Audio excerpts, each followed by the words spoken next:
نحمده ونصلي على رسوله الكريم اما بعد فاعوذ باللہ من الشیطان الرجیم بسم اللہ الرحمن الرحیم۔ آج کی ہماری گفتگو کا موضوع وہ مسجد ضرار ہے۔ مسجد ضرار کا تاریخی پس منظر کیا ہے اور مسجد ضرار کے بارے میں اللہ تعالیٰ نے قرآن پاک میں کیا نازل کیا، اس واقعے کو بیان کر کے مسلمانوں کے لیے اس واقعے میں کیا کیا اسباق ہیں، کیا کیا باتیں ہیں جو مسلمانوں کے کرنے کی ہیں،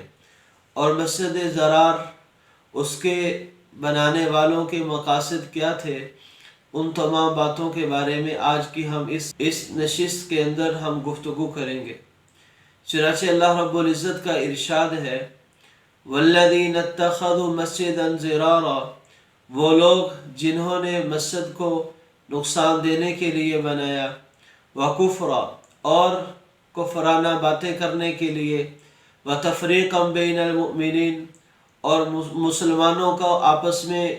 لڑانے کے لیے، مسلمانوں میں اختلاف پیدا کرنے کے لیے، مسلمانوں میں پھوٹ ڈالنے کے لیے، وَإِرْصَادًا لِمَنْ حَارَبَ اللَّهَ وَرَسُولَهُ مِنْ قَبْلُ، اور اس آدمی کو اڈا فراہم کرنے کے لیے مسجد کو بنایا تھا جس نے اللہ اور اس کے رسول اللہ صلی اللہ علیہ وسلم سے جنگ کی تھی۔ تو میرے محترم سامعین و ناظرین، مسجد ضرار کیوں وجود میں آئی، اس کا پس منظر سمجھ لینا ضروری ہے۔ آپ صلی اللہ علیہ وسلم کے مدینہ سے آپ صلی اللہ علیہ وسلم کے مکہ سے مدینہ میں ہجرت فرمانے سے پہلے مدینہ کے اندر لوگ ابو عامر راہب اس کو بڑی عظمت کی نگاہ سے دیکھا کرتے تھے، اور اس نے اپنے آپ کو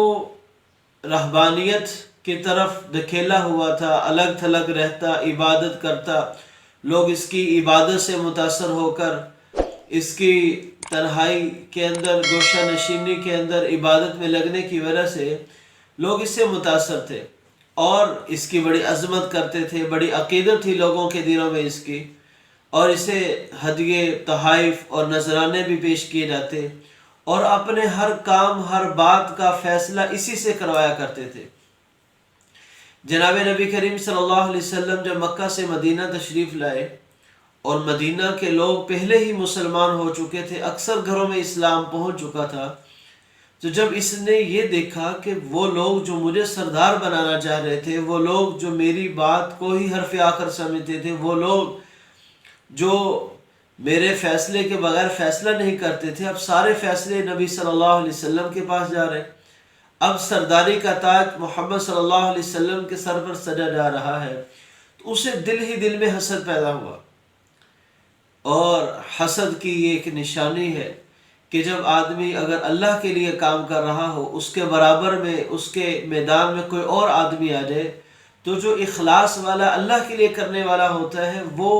کہتا ہے کہ اللہ نے میری معاونت کے لیے میرے کام کو تقسیم کر دیا، میرا کام وہ کام دو برابر کر دیے۔ لیکن اگر دل کے اندر ریاکاری، اخلاص، دکھلاوا اور لوگوں سے صرف دنیا کمانا مطلوب ہو، تب جب پلے کا آدمی آتا ہے تو وہ پھر حسد کا آدمی شکار ہو جاتا ہے۔ یہاں پر تو صرف دنیا طلبی تھی، لوگوں کی شہرت اور واہ واہ تھی، اس لیے اسے تکلیف ہوئی کہ میرا جو معیار تھا وہ آپ صلی اللہ علیہ وسلم کے آنے پر کم ہو گیا۔ اور دوسری بات یہ بھی آتی ہے کہ جب آدمی لوگوں کے لیے کچھ کر رہا ہوتا ہے، اللہ کے لیے نہیں کر رہا ہوتا، تب جب اپنے برابر کا کوئی آدمی ٹھیک کام کرنے والا بھی ہو تو اس سے کوئی برداشت نہیں کرتا، اس کی ٹانگیں کھینچنے کی کوشش کرتے ہیں کہ یہ آدمی میدان چھوڑ کر بھاگ جائے اور میرے لیے میدان وسیع ہو رہے۔ یہی کام ابو عامر نے کیا کہ آپ صلی اللہ علیہ وسلم کے آنے پر دل میں حسد بھی پیدا ہوا اور پریشان کرنے کی ہر طرح سے کوشش کی تاکہ یہ میدان سے ہٹ جائے، اور آپ صلی اللہ علیہ وسلم کو اور آپ صلی اللہ علیہ وسلم کے ماننے والوں کو بڑا پریشان کیا۔ تو آپ صلی اللہ علیہ وسلم سے بات چیت بھی کی، نبی کریم صلی اللہ علیہ وسلم نے اسے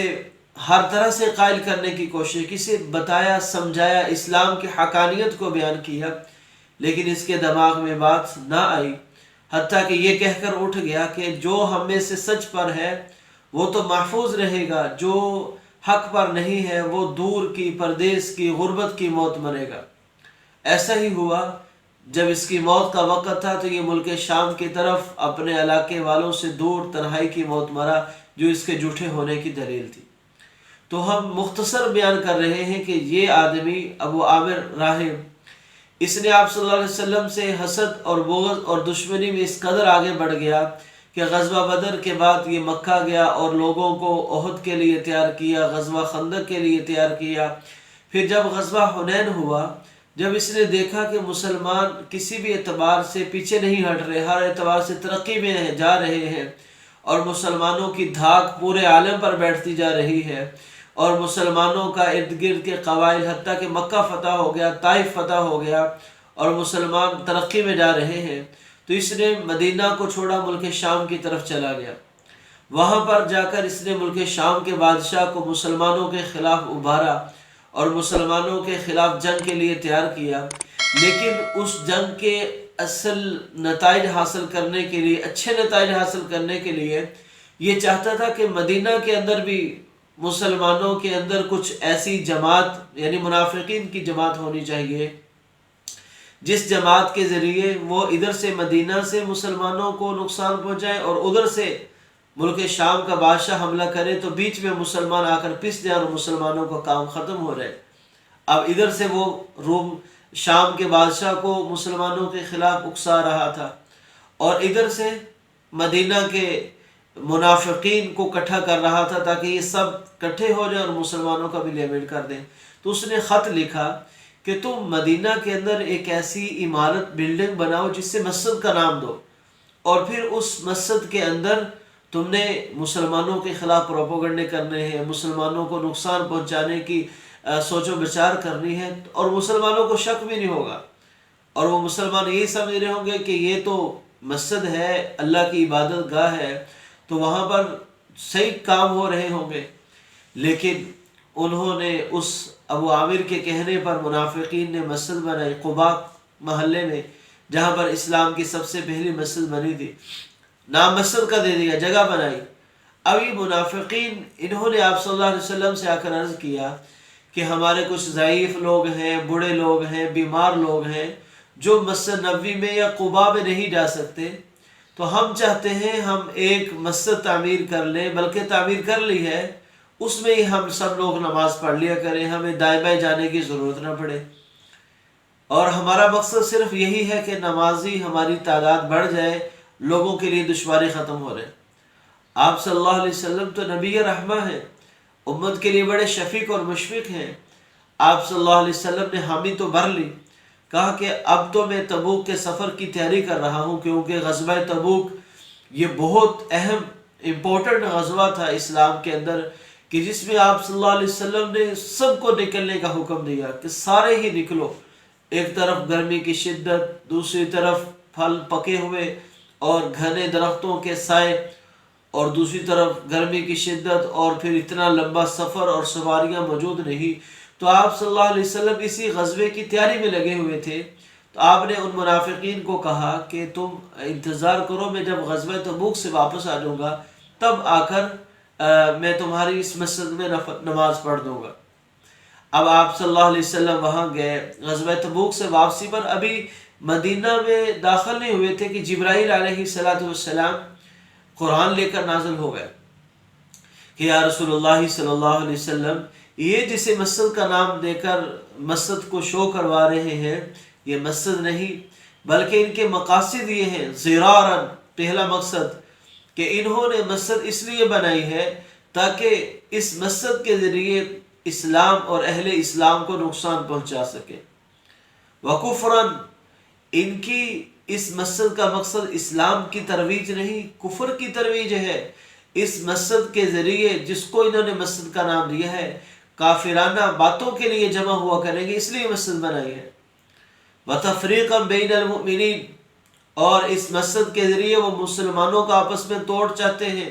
مسلمانوں میں انتشار چاہتے ہیں، مسلمانوں میں افتراق توڑ پھوڑ چاہتے ہیں۔ وَإِرْصَادًا لِمَنْ حَارَبَ اللَّهَ وَرَسُولَهُ مِنْ قَبْلِ، اور وہ جو آدمی بیٹھا ہوا نا، وہ ملک شام کے اندر، وہ جو پہلے ہی اللہ اور رسول صلی اللہ علیہ وسلم کا دشمن ہے، اس کے لیے اڈا فراہم کرنا چاہتے ہیں، کیونکہ اس نے لکھا تھا کہ جب تم ایسی پناہ گاہ بنا لو گے تو میں جب ملک شام سے آؤں گا تو اسی جگہ پر آ کر ٹھہروں گا۔ تو اللہ نے تمام ان کے جو پروپیگنڈے تھے، جو وہ چاہتے تھے اس جگہ سے، اللہ تعالیٰ نے سب کے سب آپ صلی اللہ علیہ وسلم کے سامنے کھول کر بیان کر دیے۔ تو یہ وہ مسجد ہے جسے اللہ کے نبی صلی اللہ علیہ وسلم نے پھر حکم دیا کہ جاؤ جا کر اس مسجد کو آگ لگا دو اور زمین کے برابر کر دو۔ وہ مسجد جو برائے نام مسجد تھی اسے آگ لگا دی گئی اور زمین کے برابر کر دیا گیا، آج تک وہ جگہ ویران ہے۔ تو یہ تو وہ مسجد تھی جس کو اللہ رب العزت نے اس کو پھر بعد میں مسجد زرار کے نام سے یہ مشہور ہو گئی، یعنی یہ جگہ مسجد زرار کے نام سے مشہور ہو گئی۔ لیکن سوچنے کی بات یہ ہے کہ یہ مسجد اس وقت کے منافقین نے بنائی تھی اور ان کے مقاصد اور اغراض بھی قرآن نے بیان کر دیے۔ آج ہم مسجد بناتے ہیں، آج مسلمان مسجد بناتے ہیں، کیا آج ہماری مساجد ان تمام باتوں سے بچی ہوئی ہے یا ہماری مساجد میں بھی یہ باتیں پائی جا رہی ہیں؟ مسجد میں زرار کم پایا جاتا ہے، یعنی مسلمانوں کو نقصان پہنچانے کے لیے پروپیگنڈے، یہ بہت کم ہوتا ہے، اور کفر اس کی بات بھی نہیں ہوتی۔ ایک بات جو آج ہماری مساجد میں پائی جاتی ہے جو قابل غور ہے وہ یہ ہے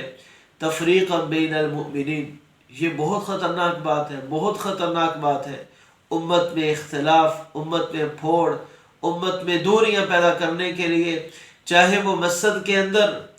اس طرح سے لوگوں کی گروہ بندی ہو جائے کہ ایک گروہ کچھ چاہ رہا ہے، دوسرا گروہ کچھ چاہ رہا ہے، لوگ اپنی اپنی سرداری اور چدراہٹ کو وہاں پر مسجد کے اندر آ کر کریں، یا پھر ممبر و محراب پر بیان کرنے والے تمام علماء ہو، خطباء ہو، مبلغین ہو، اگر وہ اپنے ممبر سے صحیح بات امت تک نہیں پہنچا رہے بلکہ ان کی زبان سے ایسے کینچی کی طرح کاٹنے والے کلمات نکلتے ہیں جو امت کو دو حصوں میں کاٹ رہے ہیں، جو لوگوں کو مساجد سے دور کر رہے ہیں، تفریق ڈال رہے ہیں۔ کتنی ایسی مساجد ہیں جہاں سے پیغام ایسا آتا ہے کہ مسلمان ہیں، ایک گھر میں رہنے والے ہیں، لیکن سلام نہیں لیتے، بات نہیں کرتے۔ کیوں کہ انہیں بتایا گیا یہ بالکل یہ کافر ہے، یہ مسلمان ہے، ہم حق پر ہیں، یہ ناحق ہے۔ تو ممبر رسول تو مسلمان کو جوڑنے کے لیے تھا، ممبر رسول تو مسلمان کو مسجد کے ساتھ جوڑنے کے لیے تھا، ہم نے اسے امت میں اختلاف کا ذریعہ بنا لیا۔ اس لیے ان تمام باتوں سے اپنی مساجد کو دور کرنا ہے، اپنی مساجد میں ایسی باتیں کرنی ہے جس سے مساجد کی آبادی بڑھے، لوگوں کے دل جڑے، لوگ مساجد میں آ کر اپنے آپ کو سکون محسوس کریں، مساجد میں آئیں، کچھ لے کر جائیں۔ جو بھی بندہ مسجد میں آئے اس کے دل میں اللہ کی عظمت ہو، اللہ رب العزت کی کبریائی ہو، اور اس کبریائی کی وجہ سے ہر مسلمان کو، ہر انسان کو اپنے سے اچھا سمجھے۔ جب مسجد میں آ گئے، ایک صف میں کھڑے ہو گئے، تو اب دوسرے کو نیچا دکھانے کی کیا ضرورت ہے؟ اپنے آپ کو بڑا سمجھ، جب اتنے بڑے دربار میں آ گئے ہیں تو اتنے بڑے دربار میں جب سب برابر ہیں تو پھر مجھے چودھری بننے کی کیا ضرورت ہے؟ پھر مجھے بتانے کی کیا ضرورت ہے کہ میں بھی کچھ ہوں؟ مسجد میں آئے تو دل میں اللہ کی عظمت ڈرتے ہوئے آئے اور انتہائی آداب سے آئے، اور مساجد کے اگلی مسجد جو مسجد مسلمانوں کی تقوی پر جس کی بنیاد رکھی گئی، اس کا تذکرہ بھی انشاءاللہ ہم کبھی کریں گے۔ آج کے درس میں صرف ہم نے اتنی بات کو ڈسکس کیا ہے کہ ہماری مساجد ان تمام باتوں سے بچنی چاہیے۔ یہ تھی مسجد زرار کا واقعہ اور اس کا پس منظر جو میں نے مختصر بیان کیا۔ اللہ تعالی ہمیں ان حقائق کو سمجھ کر ان تمام باتوں سے بچنے کی توفیق عطا فرمائے۔ وآخر دعوانا ان الحمد للہ رب العالمین۔